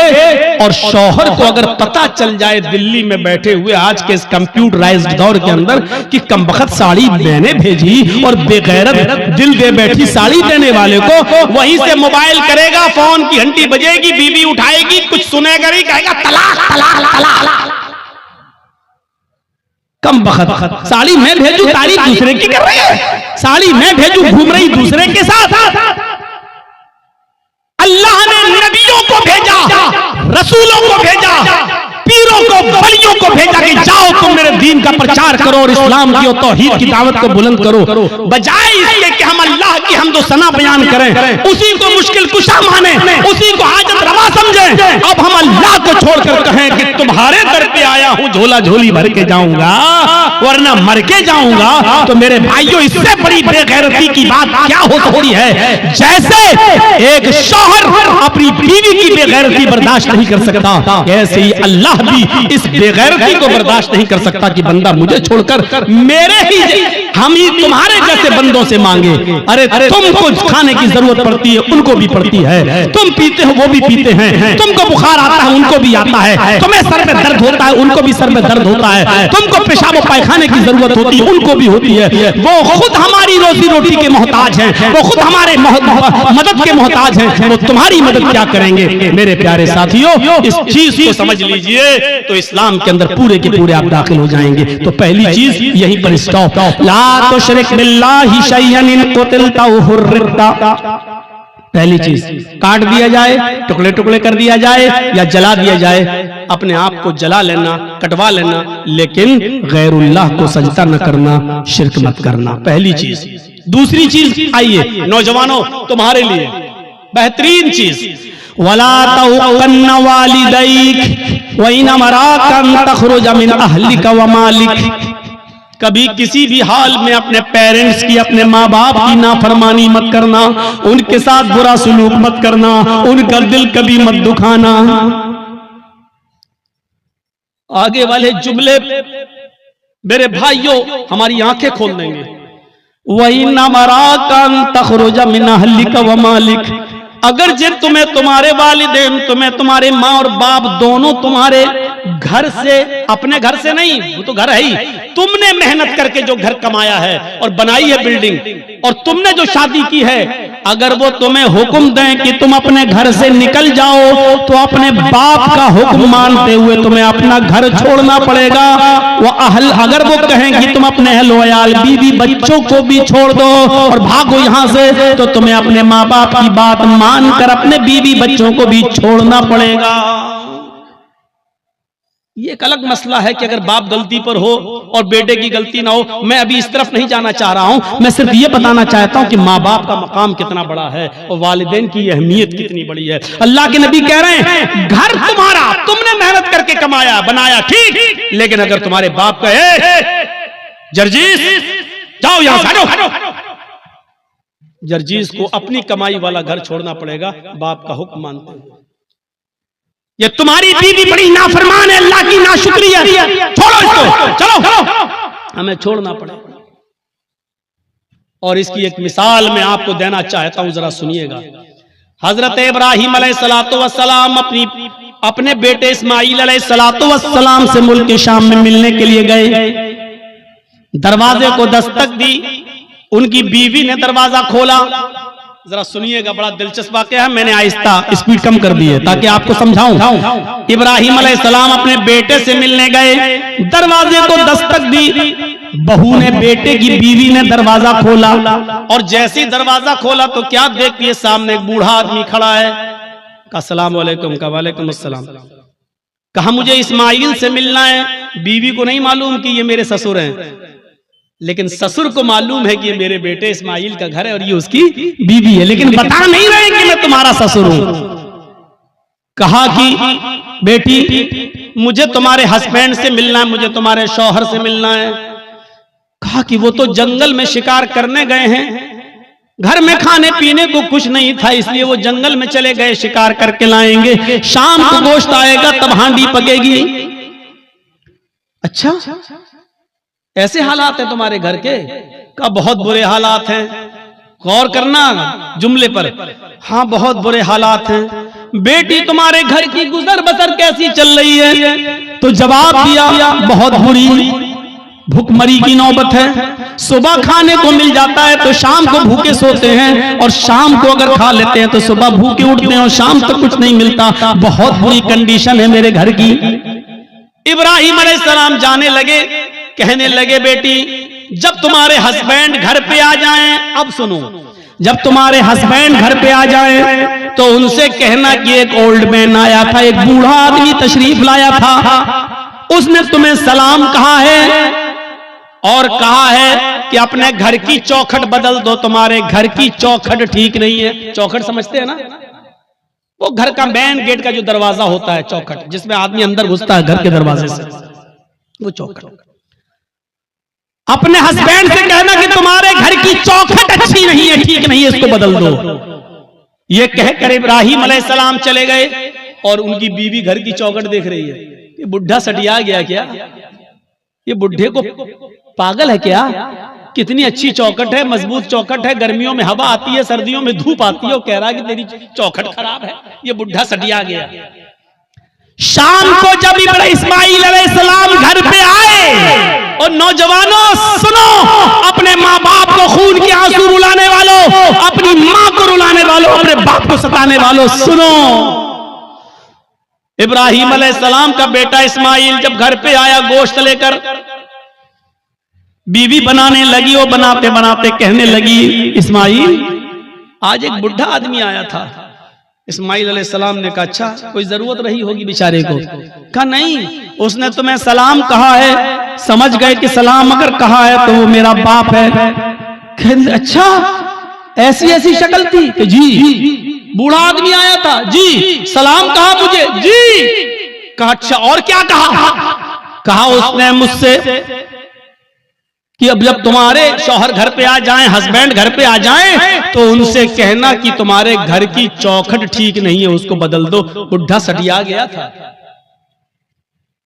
इस्माइल अलैहिस्सलाम ने कहा अच्छा, उसने कुछ पूछा था तुमसे? कहां पूछा था कि घर में गुजर बसर कैसी चल रही है, तो मैंने कह दिया कि अच्छी नहीं चल रही। जो सच्चाई थी बता दी, सुबह खा लो तो शाम को नहीं मिलता, शाम को खा लो तो सुबह नहीं मिलता। उन्होंने कहा बस यही तुम्हारा जुमला सुनकर, यही वर्ड सुनकर उन्होंने कहा कि अपने घर की चौखट बदल लो। क्या मतलब? कहा मेरी बीवी, उन्होंने जब ये देखा कि तुमने अल्लाह का शुक्र अदा नहीं किया, जब पूछा कि घर की गुजर बसर कैसी चल रही, तो तुम्हें कहना चाहिए था कि अल्हम्दुलिल्लाह, अल्लाह ने मुझे जिस हाल में रखा है अल्लाह का शुक्र है, बस जिंदा हूं, और अल्लाह मुझे जिस हाल में भी रखे मैं हमेशा उसके दिए हुए रिज़्क़ पर खुश हूं। वो जिस हाल में भी मुझे रखता है मैं उसकी दिए हुए रिज़्क़ पर मैं राजी हूं और खुश हूं। तुम्हें ये जुमले कहना चाहिए था, लेकिन तुमने अल्लाह की नाफरमानी कर दी। तुमने ये कह दिया कि मुझे अच्छी जिंदगी नहीं मिल रही है, मैं बड़ी तंगदस्ती में अपनी जिंदगी गुजार रही हूं। मेरे बाप ने सोच लिया कि तुम अल्लाह की नाफरमान बंदी हो। आए मेरी बीवी, उन्होंने घर की इस चौखट को बदलने के लिए नहीं कहा है, जो घर की चौखट है, ये दरवाजे के ऊपर जो चौखट है, इसको बदलने के लिए नहीं कहा है। उन्होंने चौखट बदलने के लिए कहा है। इसका मतलब ये कि उन्होंने अपनी बीवी बदलने की, उन्होंने मेरी बीवी बदलने की बात कही है। उन्होंने इशारा किया है ऐसी अल्लाह की नाफरमान बीवी को अपने घर में तुम मत रखो। क्यों ऐसी औरत को अपने घर में रख रहे हो जो अल्लाह की नाशुक्रगुजार बंदी है? लिहाजा तुम अल्लाह की शुक्रगुजार बंदी से निकाह करो, नाशुक्र औरत को तलाक दे दो। आए मेरी बीवी, मैं अपने बाप का हुक्म मानकर तुम्हें तलाक देता हूं, क्योंकि मैं अपने बाप की नाफरमानी नहीं कर सकता। तुम मेरी ज़ौजियत से बेदखल हो रही हो, मैं तुम्हें छोड़ रहा हूं, मैं तुम्हें तलाक दे रहा हूं। उस जमाने में तलाक का जो प्रोसीजर था, उस हिसाब से उन्होंने तलाक देकर अपनी बीवी को जुदा कर दिया, अपने बाप की बात मानते हुए। आज के जमाने में कोई लड़का अपने बाप की बात मानेगा? अरे बाप की बात तो छोड़ो, शादी के 2-4 महीने के बाद वो ऐसा बीवी का गुलाम होता है कि फिर अपनी अम्मा से कहता है चुप चुप चुप, तू नहीं समझेगी। कोई बात हो रही है, कहता है तू नहीं समझ, तू बीच में क्यों बोलती है, तू नहीं समझेगी। उसको कह रहा है कि तू नहीं समझेगी। उस मां से जो बचपन में तेरे रोने से समझ जाती थी कि तू दूध के लिए रो रहा है या तेरे कांधे में या पेट में दर्द है, जो बचपन में तेरी चीख और तेरे रोने की आवाज से पहचान लेती थी कि तुझे भूख लगी है या तेरे जिस्म के किस हिस्से में दर्द है, तो उस डॉक्टर से, अल्लाह की कसम, मां से बड़ा कोई डॉक्टर दुनिया में पैदा नहीं हुआ। कितनी भी बड़ी वो MBBS और MS और MD की डिग्री ले ले, मां से बड़ा कोई डॉक्टर नहीं है। क्योंकि मां पहचानती है कि बेटा ये रो रहा है तो के रोने में भूख छिपी है या कहीं दर्द छिपा है। मेरे भाइयों, उस मां से कहते हो तुम, उस मां से कहते हो कि तू नहीं समझेगी, जो बचपन में तेरे रोने की आवाज से समझ जाया करती थी। जब तू बोलना नहीं जानता था तो जानती थी कि तू क्या चाहता है, तू तेरा इरादा क्या है, तेरे पेट में दर्द है या तेरे जिस्म में दर्द है या तेरे सिर में दर्द है, वो उस वक्त तुझे समझती थी। और आज तू इतना बड़ा हो गया है, आज इतना अक्लमंद हो गया है, आज तेरी पोजीशन इतनी ऊंची हो गई है कि तू अपनी मां से इतनी जुर्रत और इतनी हिम्मत कि अपनी मां से कहता है तू नहीं समझेगी। ओफो, हजरत इब्राहिम अलैहिस्सलाम ने दूसरी शादी कर ली, फिर 1-2 साल के बाद फिर अचानक घर में आए इब्राहिम इस्माइल, फिर शिकार खेलने के लिए गए थे, दरवाजे को दस्तक दी, वो दूसरी बीवी निकली, दरवाजा खोला, कहिए चाचा कैसे आना हुआ? कहा मुझे तुम्हारे हस्बैंड से मिलना है। कि वो तो नहीं है, जंगल में गए शिकार करने के लिए। अच्छा, तुम कैसे रह रही हो? अल्हम्दुलिल्लाह, गुजर बसर कैसी चल रही है? अल्लाह का शुक्र है, अल्लाह ने जिस हाल में भी रखा है हर हाल में अल्लाह की तारीफ है। फरमाया मेरी बेटी, जब तुम्हारे शौहर घर पे आ जाएं तो उनसे कहना कि एक बूढ़ा आदमी आया था, उन्होंने सलाम कहा है, और चलते चलते उसने ये वसीयत नसीहत की है कि अपने घर की चौखट को बरकरार रखना, इसको बदलने की जरूरत नहीं है। घर की चौखट ठीक है। ये औरत भी कहती है बुढ़ा सटिया गया, बदलने की तो कोई बात ही नहीं हो रही। इस्माइल अलैहिस्सलाम जब घर पे आए तो बीवी ने पूरी बात बताई। इस्माइल अलैहिस्सलाम खुश होकर कहने लगे मेरी बीवी वो मेरे बाप थे और घर की चौखट तुम हो। उन्होंने कहा बरकरार रखना, इसका मतलब ये कि अपनी बीवी को अच्छी तरीके से रखना, ये अल्लाह की बड़ी नेक और फरमाबरदार बंदी है। बाप की तमन्ना ये होती थी कि हमें जो है मेरे बेटे को अच्छी बहू बीवी मिले, मुझे अच्छी बहू मिले, और जहां बेटों के हक हैं बाप के ऊपर, वहां हक एक ये भी है कि वो अच्छी और दीनदार लड़की से शादी कराए। आज किन से शादियां करा रहे हो अपनी बेटियों की? माँ बाप। पहली बात तो माँ बाप को बेचारों को तो अब देखने का मौका ही नहीं मिलता है। अब तो लड़के और लड़कियां खुद ही सेट कर लेते हैं। अब तो माँ बाप बेचारे उनकी बात मान लेते हैं, अगर नहीं मानेंगे तो ये लड़की मेरी बेटी मेरी नाक कटा के रख देगी और मुझे बदनाम कर देगी, इसलिए जहां चाह रही है वहां कर दो बस।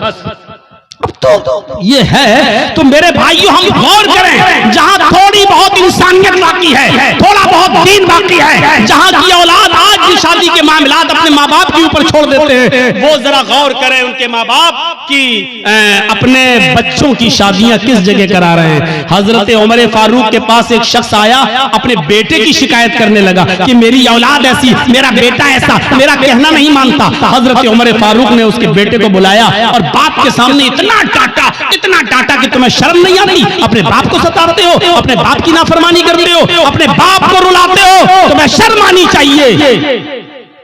बहुत कोई डांटने के बाद बेटे ने कहा कि अमीरुल मोमिनीन हो गई बात? कहा मैंने तुम्हें समझा दिया है कि आपने बेटे का हक तो बता दिया बेटों के, ये बाप के साथ ये करें ठीक है, लेकिन बाप के ऊपर भी बेटे का कुछ हक है कि नहीं? हजरत उमर ने कहा हाँ है। जब वो पैदा हो तो उसको अच्छी तरबियत दे, 7वें दिन उसका अकीका करे और अच्छा नाम रखे, और जब बेटा बड़ा हो जाए तो उसकी दीनदार अच्छे घराने में, नेक घराने में उसकी शादी करा दे।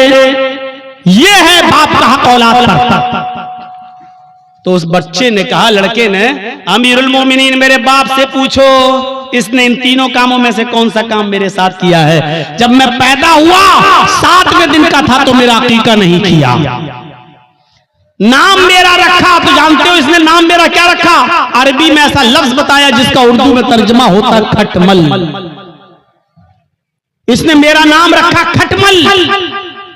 और तीसरा, जब मैं बड़ा हुआ तो शादी करा दी एक मजूसी लड़की के साथ, एक अनपढ़ जाहिल गवार जो जानती नहीं है कि शौहर का हक क्या है, इसने एक नाफरमान औरत के साथ मेरी शादी करा दी। तीनों काम इसने नहीं किए। फिर हजरत उमर फारूक ने बाप को डांटा, कहा बेटे की शिकायत करते हो, अपनी गलती नहीं बताते हो कि तुम्हारी गलती क्या है? तुमने जब अपनी औलाद का हक अदा नहीं किया तो अब भुगतो, देखो, और अब ये सारे जुल्म और ज्यादती सहो, अब तो तुम्हें सहना पड़ेगा।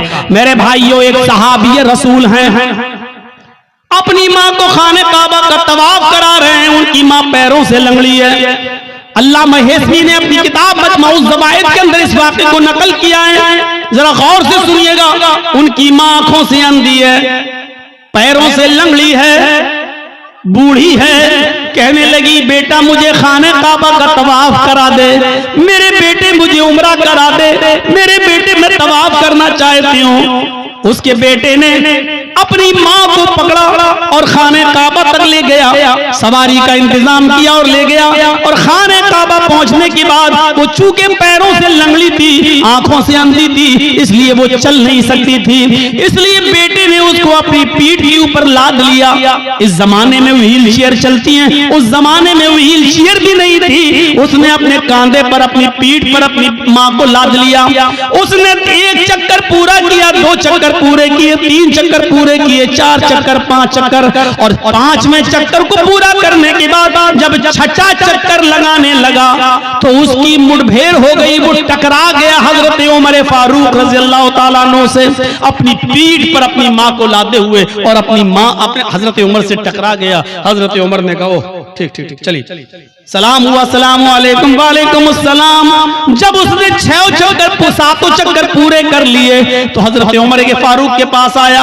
हजरत उमर ने कहा माशाअल्लाह, अपनी माँ की बड़ी खिदमत कर रहे हो तुम। इस बूढ़ी माँ को तुमने तवाफ कराया अपनी पीठ पर लाद कर। ये हंसते हुए कहने लगा, अमीरुल मोमिनीन, मेरी माँ आंखों से अंधी है, इसलिए बर्तन में खुद धुल देता हूँ। मेरी बीवी नहीं है, मेरी माँ इसी कपड़ों में लैट्रिन और पेशाब कर लेती है, इसलिए कि वो लंगड़ी है, वो चल नहीं पाती है, और जब मैं घर पे नहीं होता हूँ तो इसी में वो गंदगी कर लेती है। अमीरुल मोमिनीन, मैं अपनी माँ का पेशाब और पैखाना भी साफ करता हूँ, अपने माँ के कपड़े भी धुलता हूँ, और आज मेरी माँ ने कहा कि मुझे तवाफ करा दे, तो मैं उसको यहाँ तक ले आया और मैंने अपनी पीठ पर लाद कर अपनी माँ को तवाफ भी करा दिया।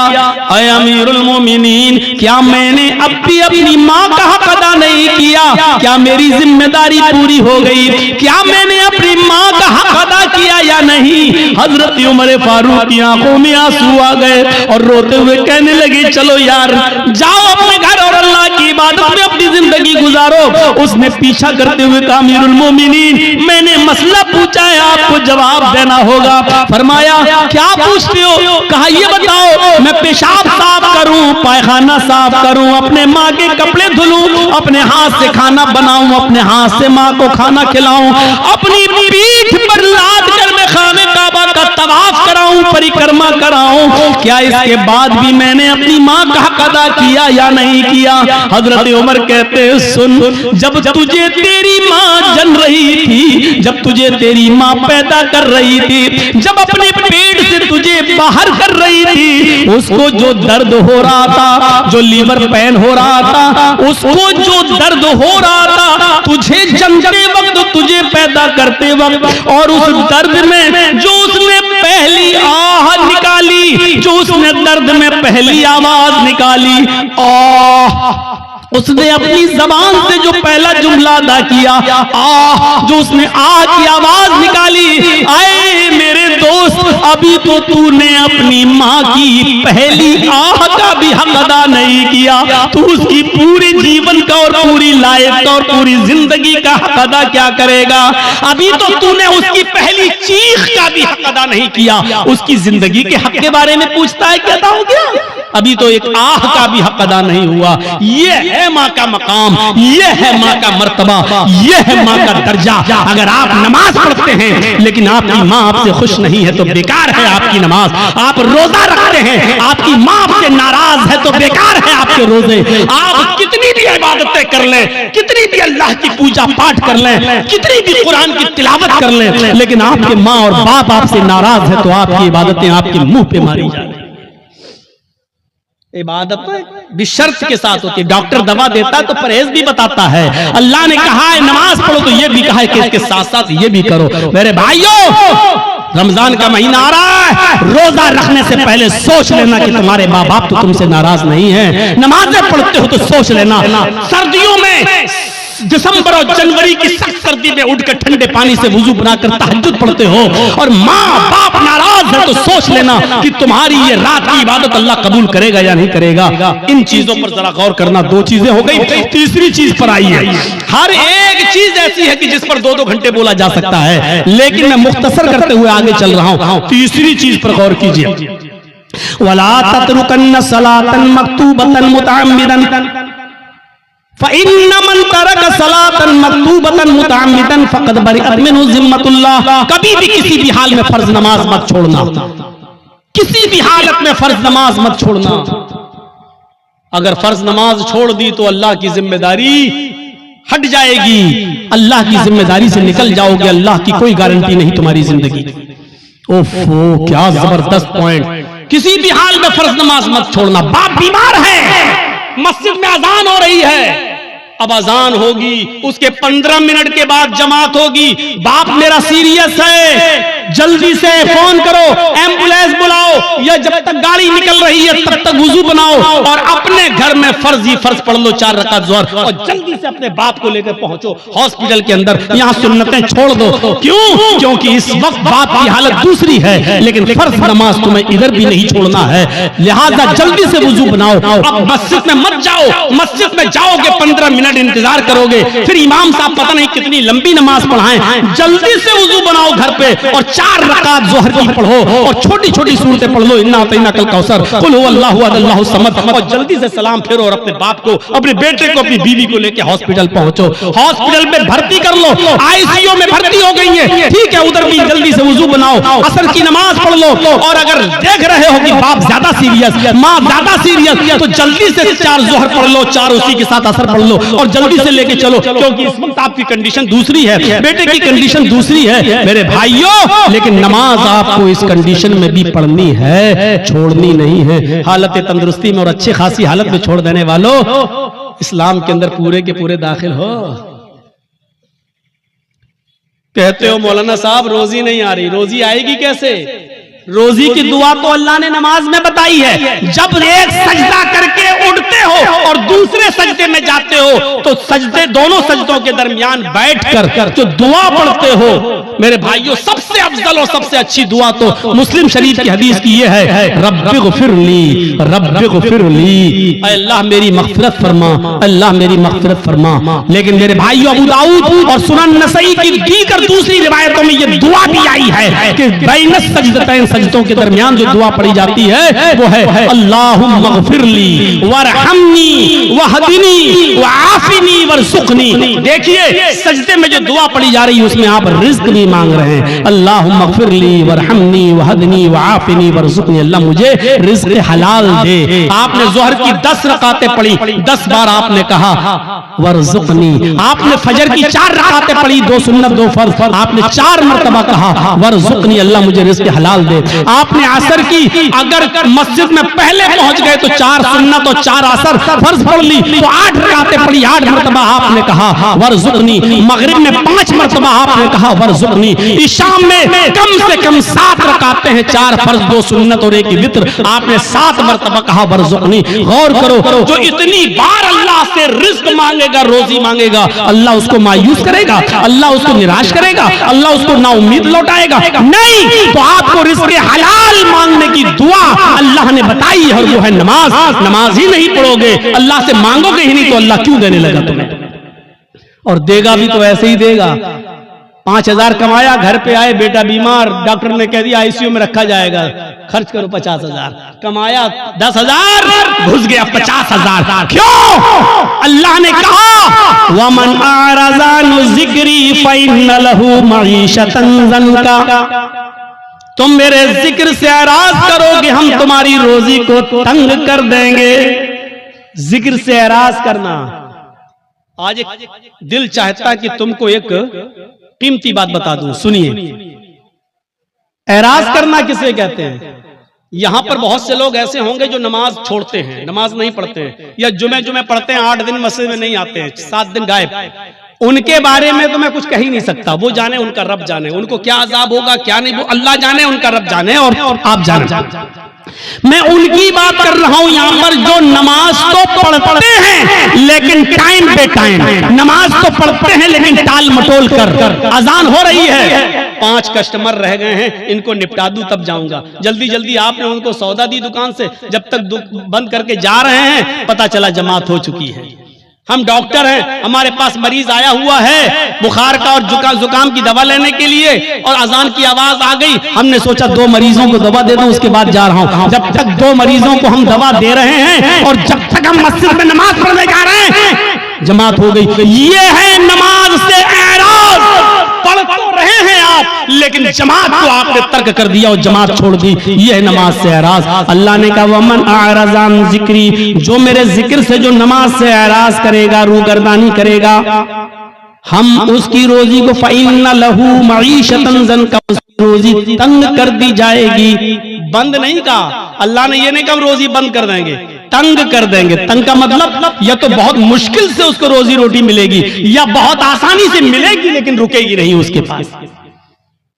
आज कितने लोग हैं ऐसे, मौलाना साहब बहुत कमाता हूं लेकिन बरकत नहीं हो रही है, मौलाना साहब 1 लाख रुपया महीना कमाता हूं लेकिन रुकता नहीं है, कभी इसको कैंसर, कभी उसको टीबी, कभी इसको बीमारी, बीमारियों ने घेर लिया, लगता है कोई जादू टोना कर रहा है। अरे अल्लाह के बंदे, एराज तो समझ ले, एराज किसको कहते हैं? वमन आरज़ान जिक्री, जो मेरे जिक्र से, नमाज से एराज करेगा।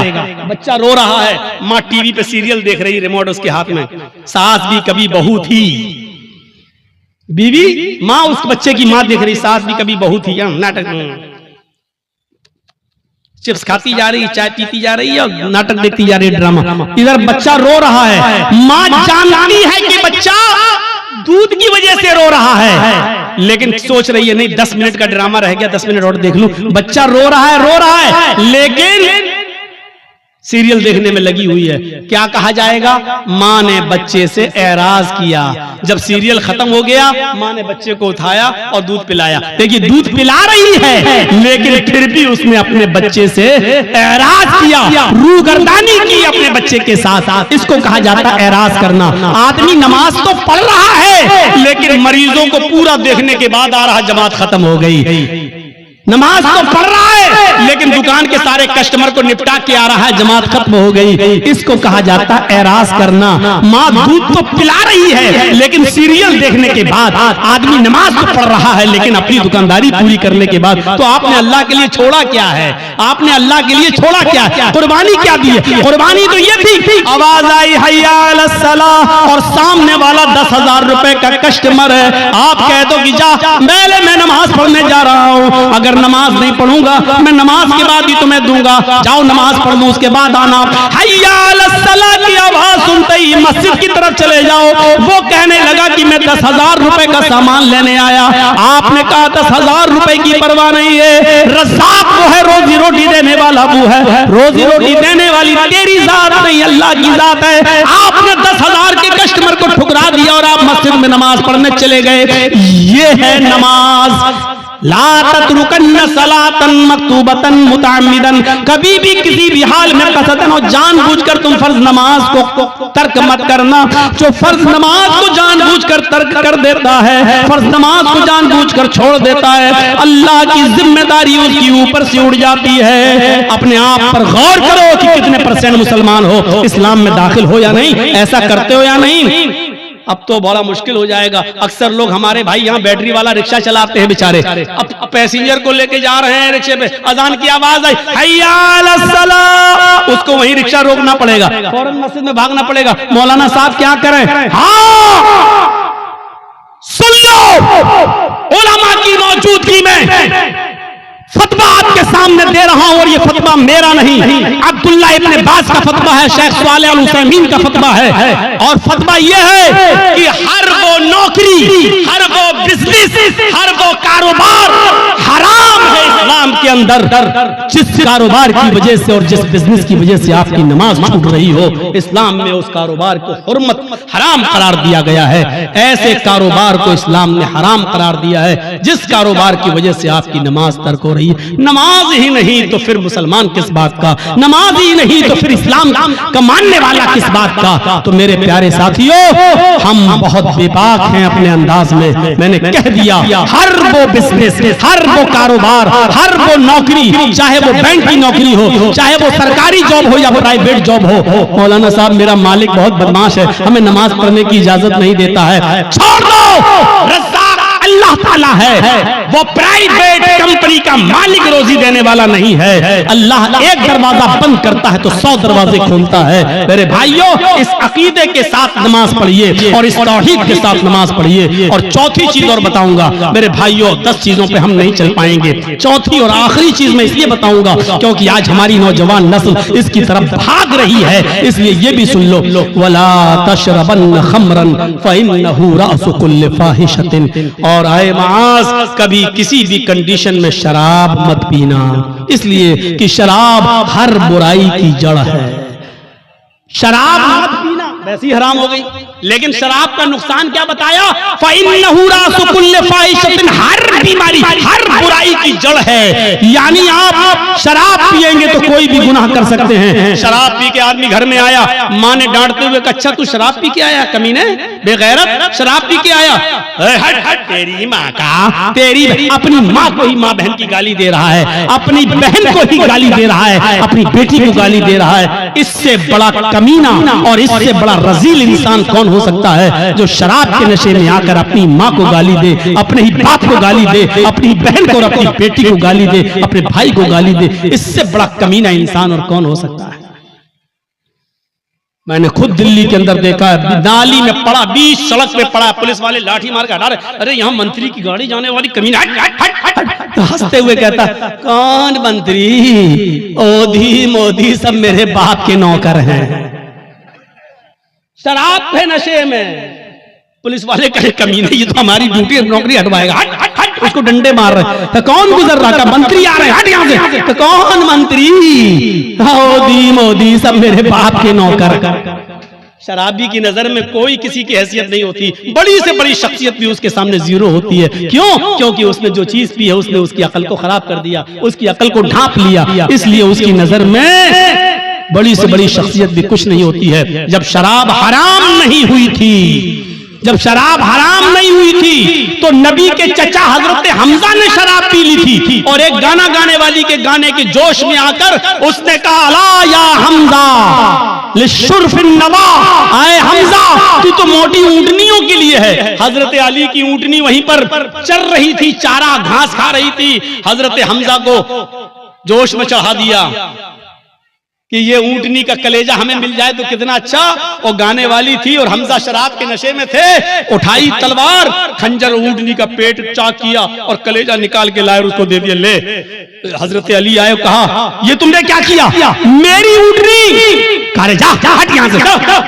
शराब के नशे में हजरत अली को भगा दिया। हजरत अली ने अल्लाह के नबी से शिकायत की, अल्लाह के रसूल उनके साथ आए, जब आए कहा, चचा ये क्या कर लिया, तुमने अली की ऊंटनी को खंजर मार के मार डाला, उसका कलेजा निकाल लिया। हजरत हमजा शराब के नशे में थे, बुखारी की रिवायत, हजरत हमजा शराब के नशे में अल्लाह के रसूल से कह रहे, चल हट, तू तो मेरे बाप का नौकर है, तू तो मेरे बाप का गुलाम है। मेरे भाइयों, शराब के नशे में जब एक शख्स मोहम्मद रसूलुल्लाह को ऐसा कह सकता है तो इसका मतलब यह है कि शराब छोटे और बड़े की तमीज को भुला देती है। शराब इंसान के अंदर से इज्जत, रिस्पेक्ट और अदब को खींच लेती है। इसलिए नौजवानों, शराब जैसी मनहूस चीज को अपने मुआशरे से दूर रखिए, अपने समाज से दूर रखिए। आपको मालूम, एक सुनन नसई का वाक़या सुनाकर अपनी बात को खत्म कर दूंगा। मेरे भाइयों, जरा सुनिएगा सुनन नसई की रिवायत। एक औरत बेवा थी उस जमाने में, पुराने जमाने की बात। हजरत उस्मान इस हदीस के रावी हैं, फरमाते हैं कि एक औरत का शौहर मर गया। औरत बड़ी खूबसूरत थी, उसकी नौकरानी को, लौंडी को उसकी बदजनी के बारे में मालूम था। वो नौजवान लड़कों को तलाश करती रहती थी और अपना इरादा जाहिर करके उनसे गलत काम करवाती थी। एक दिन नौकरानी ने बताया कि एक नौजवान है, बड़ा नेक है, नमाजी है, बहुत बड़ी इबादत गुजार है, बहुत शरीफ है, लेकिन बड़ा खूबसूरत है। कहा कि उसको बुला कर लाओ। नेक आदमी, बहुत नेक इबादत गुजार आदमी।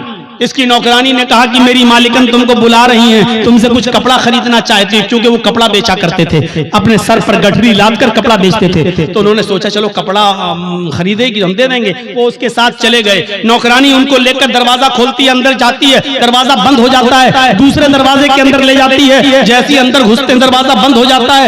ये हजरत कह रहे हैं, साहब कहाँ लेके जा रही हो? कहा कि बस एक दरवाजा और है। वो और अंदर ले गई, दरवाजा बंद, सामने वही बेवा औरत बैठी हुई है जिसका शौहर मर चुका है। उसने अपनी नौकरानी को इशारा करके कहा कि तुम जाओ, और उनसे कहने लगी कपड़ा दिखाओ। और जैसे ही कपड़ा दिखाया, कहा ये कपड़ा, ये कपड़ा। वो करीब आती गई और आते आते कहने लगी, उदनु मिन्नी, मेरे करीब आइए और मेरे साथ हम बिस्तरी कीजिए, मेरे साथ गलत काम कीजिए। इन्होंने कहा हटो, तौबा, अस्तगफिरुल्लाह, ये भागने लगे। उन्होंने कहा भागने का कोई रास्ता नहीं, चारों तरफ से दरवाजे बंद हो चुके हैं। कहा कि तुम डरो, अल्लाह के अजाब से डराया, लेकिन उस औरत के ऊपर कोई फर्क नहीं पड़ा। उसने कहा कि तुम मेरे साथ ये काम कर रहे हो या नहीं कर रहे हो? कहा कि नहीं करूंगा। कहा इधर अंदर आओ। उसे एक और दरवाजे के अंदर ले गई। क्या देखती है कि एक लकड़ी की टेबल रखी हुई है। उस लकड़ी की टेबल पर एक खूबसूरत छोटा बच्चा, जिसकी उम्र 5-6 साल रही होगी, खूबसूरत बच्चा बैठा हुआ है। और उसी टेबल पर एक शराब की बोतल रखी हुई है, वहीं पर जाकर ये औरत बैठ गई। इसने कहा कि देखो तुम बड़े नेक हो, शरीफ इंसान हो, मेरे चीखने की देर है, मेरे चिल्लाने की देर है, चारों तरफ से तुम घेर लिए जाओगे और मैं सिर्फ इतना बोलूंगी कि साथ ने मेरी इज्जत को छलनी छलनी कर दिया, बस तुम्हारा हाल क्या होगा, तुम्हारी शराफत नीलाम हो जाएगी और लोग कहेंगे अच्छा दिन में इबादत और हाल ये है अल्लाह की इबादत भी करते हो और औरतों के साथ ये गलत काम भी, तुम्हारी इज्जत का जनाजा निकल जाएगा, अर्थी निकल जाएगी। चलो 3 ऑप्शन देती हूं मैं तुम्हें, इन तीनों में से कोई एक काम तुम्हें करना पड़ेगा, इसके बगैर मैं नहीं छोड़ूंगी। सुनन नसई की रिवायत, अल्लाह हजरत उस्मान फरमाते हैं कि अल्लाह के नबी ने फरमाया कि उस औरत ने 3 ऑप्शन दिए। पहला ऑप्शन, आए हजरत जी मेरे साथ जिना करो, आओ मैं तैयार हूं तुम्हारे साथ गलत काम करने के लिए। कहा नहीं। दूसरा ऑप्शन बताओ। कहा दूसरा ऑप्शन ये है कि इस बच्चे को कत्ल करो, ये छुरी रखी हुई है, इसको मारो। कहा नहीं, ये भी नहीं कर सकता। तो कहा फिर शराब पियो, ये पूरी बोतल जो रखी हुई है इसको पी लो और जाओ, मैं तुम्हें जाने दूंगी। 3 काम में से कोई एक काम तुम्हें करना है। इन्होंने नजरें आसमान पे डाली, कहा अल्लाह जिना करना भी हराम, कत्ल करना उससे बड़ा गुनाह, सबसे बड़ा गुनाह कत्ल। इस बच्चे ने मेरा क्या बिगाड़ा जो इसको मैं मारूं? कत्ल नहीं कर सकता। उससे छोटा गुनाह यह है कि औरत मुझे बुरे काम के लिए उकसा रही है कि बुरा काम कर लो, मैं ये भी नहीं कर सकता। अरे अल्लाह, मैं कत्ल भी नहीं कर सकता, ये भी नहीं कर सकता कि इसके साथ मुंह काला करूं। इन दोनों से शराब पीना तो छोटा गुनाह है, चलो यही पी लेता हूं क्योंकि बचने का कोई रास्ता नहीं है और जान बचाना भी जरूरी है, तो चलो हराम चीज पी लेता हूं। ये जिना तो नहीं है, ये कम से कम कत्ल तो नहीं है, किसी को बेकसूर तो नहीं मार रहा हूं और इसकी इज्जत से खिलवाड़ तो नहीं कर रहा हूं। ऐ अल्लाह, मेरे जुर्म को माफ कर देना। उसने ये कहकर शराब की बोतल उठाई और पूरी की पूरी बोतल वो शराब की पी जाता है। उस औरत ने कहा रुको, अभी चले जाना। थोड़ी देर रोका, शराब ने अपना रंग दिखाना शुरू कर दिया और जब शराब पीने के बाद इसकी अक्ल खत्म हो गई और चली गई और ये नशे में धुत हो गया तो इसके हाथ में छुरी दी, कहा इस बच्चे को कत्ल करो। उसने शराब के नशे में आकर उस बच्चे को कत्ल भी कर डाला, उस बच्चे को मार भी डाला। फिर उस औरत ने हाथ पकड़ के उसको अपने ऊपर सवार किया, अपने कपड़े भी उतारे और उसके भी कपड़े उतारे और शराब के नशे में इस आदमी ने उस औरत के साथ जिना भी कर लिया। उसके साथ जो काम नहीं करना था वो कर लिया। मेरे भाइयों, फिर वहां से ये बचा और आया, मायूस रहा पूरी जिंदगी। मैं कहना ये चाह रहा था आपसे कि मेरे भाइयों कि कहां तो एक गुनाह करवाया जा रहा था, लेकिन शराब के बाद वो तीनों गुनाह कर बैठा। यानी शराब पीने के बाद वो कत्ल भी कर बैठा और शराब पीने के बाद वो जिना भी कर बैठा। शराब तो पी थी, यानी शराब ने उससे सारे गुनाह करवा दिए। अल्लाह के नबी ने फरमाया फ़इन्नहु रासु कुल्लि फ़ाहिशतिन, शराब ही हर बुराई की जड़ है। अगर आप मुसलमान हैं तो इस्लाम के अंदर पूरे के पूरे दाखिल हो जाओ। शराब को छोड़ना पड़ेगा, नमाज पाबंदी से पढ़ना पड़ेगी और आपको ये देखना पड़ेगा कि नमाज के लिए हम अपने रब के लिए क्या क्या चीजें छोड़ रहे हैं। आपको अपने माँ बाप की खिदमत करना पड़ेगी, आपको शिर्क से बचना पड़ेगा, आपको अपने भाइयों का ख्याल रखना पड़ेगा, यतीमों को देखना पड़ेगा। 10 चीजें थी, लेकिन मेरी हिम्मत अब जवाब दे चुकी है। कंटिन्यू प्रोग्राम कर करके मैं थक चुका हूं। मेरे भाइयों, मैं आपसे रुखसती चाहता हूं और ये मेरे बिहार का आखिरी प्रोग्राम था। मैं कल